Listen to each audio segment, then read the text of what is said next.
In this tutorial, I will show you how to make gradient text in Canva. First, open Canva in your browser and log into your account.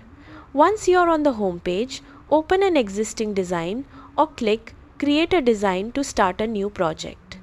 After the editor opens, go to the left sidebar and click the Elements tab.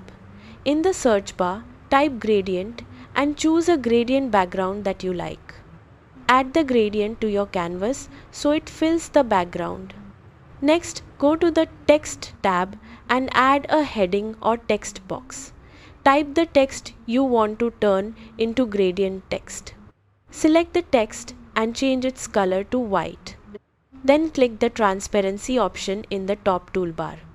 Lower the transparency slightly so the gradient colors from the background begin to show through the text.